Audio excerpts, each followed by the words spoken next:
10대 남녀 3명이 한밤중 즉석 만남을 미끼로 유인한 성인 남성을 무차별 폭행했습니다. 이들은 피해자를 기절시키고 돈을 빼앗아 달아났습니다. 부산 전세 사기 피해자들이 또다시 한자리에 모였습니다. 부산에서 시작된 주택도시보증공사 전세 피해 등 부산형 전세 사기 피해자들에 대한 전수조사와 피해 지원이 필요하다는 목소리입니다. 다음 달 23일 강원도 설악산에서 가장 먼저 단풍이 물들 것으로 보입니다. 일부 지역은 단풍 구경을 위한 한방 예약 인파가 몰려 이미 예약이 마감된 것으로 나타났습니다. 부산 7월 출생아 수가 1000명대를 기록해 또다시 역대 최저치를 갈아치웠습니다. 사망자 수도 1년 전 같은 달보다 크게 늘어 인구 자연 감소율이 전국에서 가장 높았습니다.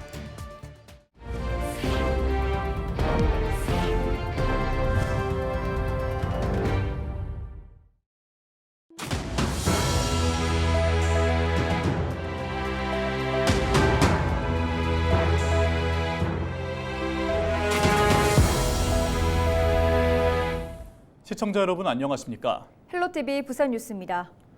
10대 남녀 3명이 한밤중에 성인 남성을 유인해 무차별 폭행했습니다. 즉석 만남을 미끼로 남성을 유인한 뒤 마구 때려 기절시키고 돈을 빼앗아 달아났습니다. 김한식 기자의 보도입니다. 부산 진구 부전동의 한 골목. 한 남성이 여성과 함께 길을 걸어갑니다. 잠시 뒤 남성 2명이 일행을 막아섭니다. 이어 남성의 목을 잡아 넘어뜨린 뒤 무자비하게 폭행을 가합니다. 20대 남성 A씨가 폭행을 당한 건 27일 새벽 1시쯤. 가해자 3명은 모두 10대 청소년이었습니다. 이들은 A씨로부터 현금과 휴대전화를 빼앗아 달아났습니다. SNS 오픈 채팅방에서 피해자를 유인을 해서 직접 만나가지고 이제 금품을 강취한 사건입니다. 범행 동기는 유흥비 마련을 위해서 범행을 한 것으로 현재 지금 추정하고 있습니다. 범행에 가담한 10대 여성 B씨는 사람들이 잘 다니지 않는 으슥한 골목으로 A씨를 유인했고 기다리던 10대 남자 2명이 돌연 폭력을 휘두른 것으로 드러났습니다. 구타당한 A씨는 당시 기절해 정신을 잃었다고 경찰은 밝혔습니다. 피의자들은 범행 직후 오토바이를 타고 달아났다가 서면 광무교 교차로 인근에서 경찰에 붙잡혔습니다. 경찰은 강도상해 등의 혐의로 이들 3명을 검찰에 송치할 예정입니다. 헬로티비 뉴스 김한식입니다. 부산 전세 사기 피해자들이 한자리에 모였습니다. 피해자들은 특별법으로 구제를 받기는커녕 오히려 배제되고 있다며 정부와 지자체가 책임지고 피해자 지원에 나서라고 요구했습니다. 특히 부산에서 시작된 주택도시보증공사 즉 허그발 전세 피해를 비롯해 피해자 전수조사가 시급하다고 강조했습니다. 장보영 기자가 취재했습니다. 올해 초 수영구의 다세대 주택에 전셋집을 구한 한 여성. 전세금 보증보험에 가입한 건물이라는 중개사의 말을 믿고 입주했습니다. 그러나 8개월 뒤 전세 사기 피해자가 됐습니다. 주택도시보증공사 즉 허그가 집주인이 일부 세대에 대해 허위 계약한 사실을 뒤늦게 알아채면서 해당 건물의 보증보험을 전면 취소했기 때문입니다. 이후 집주인이 잠적하면서 부산에서 처음 시작된 허그발 전세 사기 피해자는 9월 말 현재까지 100여 세대로 갈수록 늘고 있습니다. 오로지 임대인이 낸 서류만 가지고 큰 돈에 대한 보증서를 발행을 해줘놓고 취소를 해버리게 되니까 실거래가 조회만 해봐도 이게 허위 서류다라는 게 바로 밝혀지거든요. 근데 그거를 갖다가 일치 안 했다는 거죠. 그럼 이거는 허브의 직무유기 아닌가. 전세 사기로 인해 어쩔 수 없이 후순위 임차인이 된 경우도 적지 않습니다. 부산의 피해자들은 대부분 전셋집이 경매에 넘어가더라도 보증금을 반환받을 수 없는 후순위 임차인. 전세 사기 특별법상 피해자들에게 해당 집을 우선 매수할 수 있는 권한이 있지만 도움이 되지는 못합니다. 보증금을 받을 수 있을지도 모르는 상황에서 집을 구매할 자금을 마련하는 것조차 쉽지 않기 때문입니다. 부산시의 대책 역시 이사 지원 수준에 그치면서 소극적이고 실효성이 없다는 지적을 받고 있습니다. 후순위 임차인에 대한 대책이 마련되지 않았고 부산의 피해자들이 어떤 사각지대에 빠져 있는지를 전혀 모르고 있다는 게 문제입니다. 현장에서 일어나는 문제와 현장에서 부딪혀서 진행되지 못하고 있는 것 자체가 파악이 되지 않다 보니까 피해자들은 통합 보호 정책을 요구하고 나섰습니다. 행정에서 피해자들이 찾아오기를 기다리는 게 아니라 직접 지역별 피해 사례를 찾아 유형화하고 구체적인 실태를 조사해야 한다고 지적합니다. 정부에서 요구하는 피해자의 결정에 대한 요인은 굉장히 어렵기만 하고 깐깐한 상황이기 때문에 이에 대한 추가 구제 차원에서 전수조사를 통해서 앞으로의 예방과 또 추가 지원을 마련해야 한다고 생각합니다. 또 피해자들은 적법한 절차에 따라 전셋집을 구했는데도 책임은 모두 피해자의 몫이라며 전세사기 특별법 개정과 함께 국가의 책임 있는 지원책을 촉구하고 나섰습니다. 헬로티비 뉴스 장보영입니다.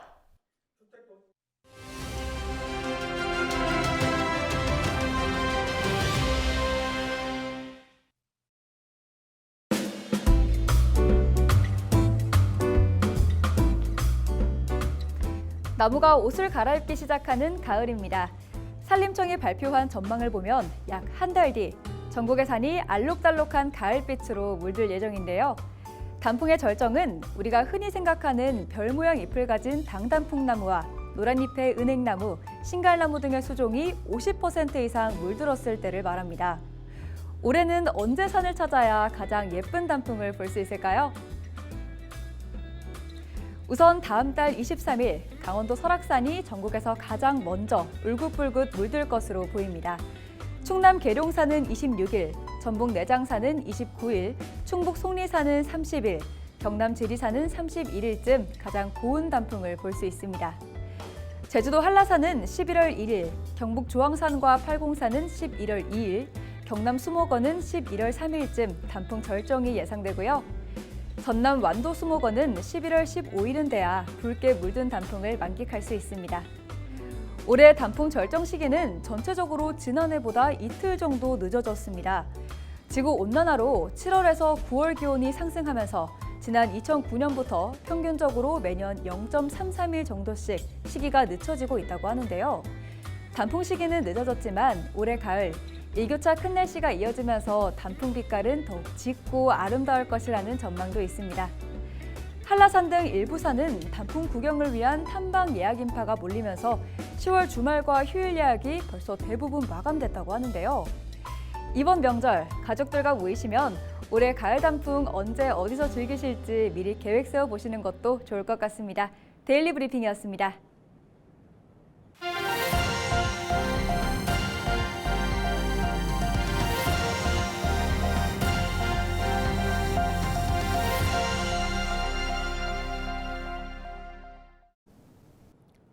지역 소멸을 막아라. 케이블 TV 공동기획보도 순서입니다. 도시화와 인구 감소로 농촌의 고령화는 날로 심각해지고 있는데요. 이런 가운데 농부가 되겠다며 농촌으로 향하는 청년들이 늘고 있습니다. 반짝이는 아이디어로 농업을 이끌고 마을을 알리기에 나선 청년 농업인들을 만나봤습니다. SK 브로드밴드 김효승 기자입니다. 보리와 쌀을 분쇄하고 끓이고 발효하는 작업이 이어집니다. 이른 아침부터 고소한 냄새로 가득한 이곳은 2103년에 자리한 맥주 공장입니다. 한 달 넘게 정성을 들여야 탄생하는 맥주의 주 재료는 지역 대표 농산물인 이천쌀. 이천쌀의 매력에 빠져 5년 전 이곳에 자리 잡은 청년 농업인 김나래 씨가 오랜 연구를 거쳐 개발한 겁니다. 전국의 쌀로 맥주를 만들어 봤는데 이천쌀로 만들었을 때 풍미가 가장 좋았어요. 지역 주민들하고 같이 장목반을 만들어서 농사를 지어서 직접 이제 농사 지은 홉으로 이제 맥주를 이천쌀 맥주를 세계적인 브랜드로 키우고 싶다는 김 씨는 조만간 해외 박람회에서도 지역과 맥주를 알릴 예정입니다. 감성을 농촌에 적용을 시켜서 조금 더 그런 젊은 감성으로 나아간다면 정말 좋은 비즈니스라고 생각합니다. 우리 마을의 좋은 제품을 이제 전 세계에 알리고 그런 역할을 하고자. 일정한 온도와 습도, 채도 속에 길러지는 채소들. 유럽 품종 상추를 비롯해 다양한 쌈채소가 자리한 이곳의 주인도 청년 농업인입니다. 이천에서 오랫동안 농사를 지어온 부모님을 보며 자동화 농업 방식, 스마트팜을 도입하게 됐다는 박노영 씨. 부모님이 하고 계신 한우, 그리고 밭농사를 그냥 원래 옛날 주먹구구식이라고 하잖아요. 부모님들이 쉽게 농사를 지을 수 있지 않을까라는 생각에 거기 이제 그런 프로그램들을 이천으로 좀 도입을 하게. 박 씨는 청년으로서의 패기와 영업직 근무 경력을 살려 팔로를 개척해가고 있다고 말합니다. 식당, 레스토랑 이런 것들을 운영하시는 사장님들한테 조금 더 싸게, 조금 더 신선한 채소들을 공급을 그냥 다이렉트로 하고 있거든요. 백화점 가서 먹을 수 있는 채소 같은 느낌으로 컬을 좀 높여서 판매를 하려고 하고 있습니다. 청년들의 패기와 아이디어가 더해져 팔로를 넓혀가는 지역 농산물. 지역 특산물 200여 종을 모아 판매하는 직매장 더 크래프트도 많은 사랑을 받고 있습니다. 청년 농업인이 운영하며 직접 아기자기하게 꾸민 매장에서 지역과 특산물에 대한 관심을 높인다는 계획입니다. 이천 농산물로 가공품을 만들었다고 하니까 약간 특색이 있는 것 같아요. 술을 좋아하는데 이천 쌀로 효소를 해가지고 만들었다고 하니까 신기하기도 하고. 이천 지역도 농촌 인구가 계속해 감소하는 상황.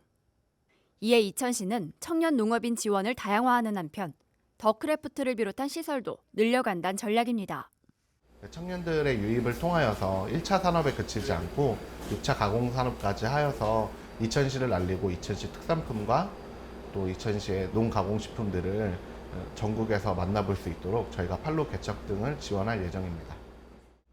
반짝이는 아이디어로 지역 농산물의 팔로를 넓혀가는 청년 농업인들. 이들의 도전이 농촌 활력은 물론 지역을 알리는 마중물이 되고 있습니다. BTV 뉴스 김효수입니다.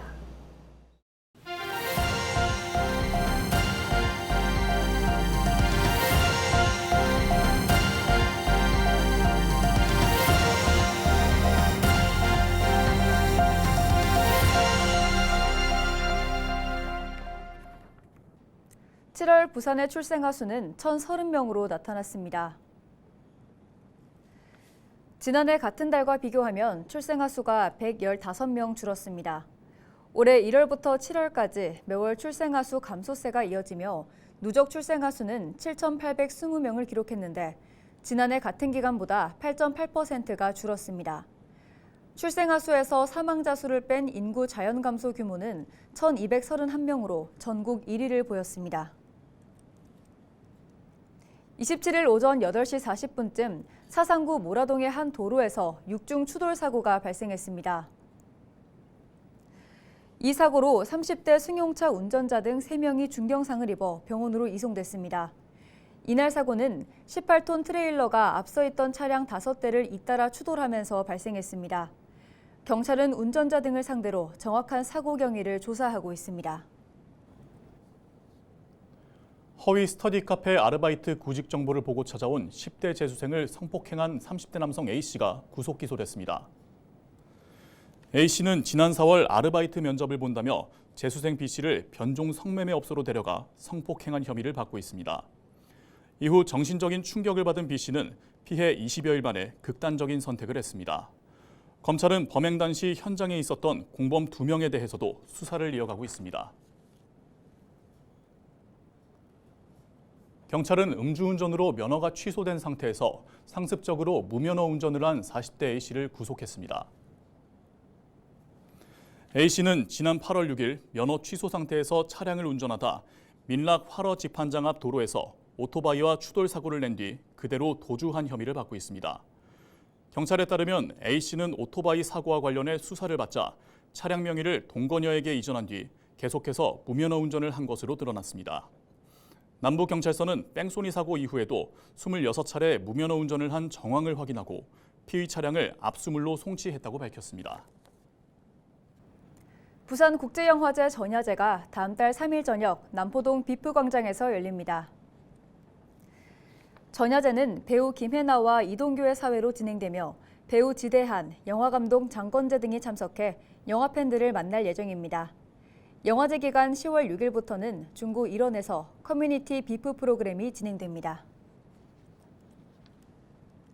부산 교육 홍보 캐릭터 션이 전국 캐릭터 선발 대회인 제6회 우리 동네 캐릭터 대상 본선에 진출했다고 밝혔습니다. 갈매기를 캐릭터화한 션은 지난 2022년 시민과 학생을 대상으로 한 공모를 통해 선보였습니다. 시교육청은 이 캐릭터를 활용해 부산교육 홍보 활동을 진행하고 있다고 설명했습니다. 우리 동네 캐릭터 대상은 문화체육관광부가 주최하고 한국콘텐츠진흥원이 주관하는 지역 공공 캐릭터 중 최고를 뽑는 대회입니다. 이어서 날씨 전해드립니다.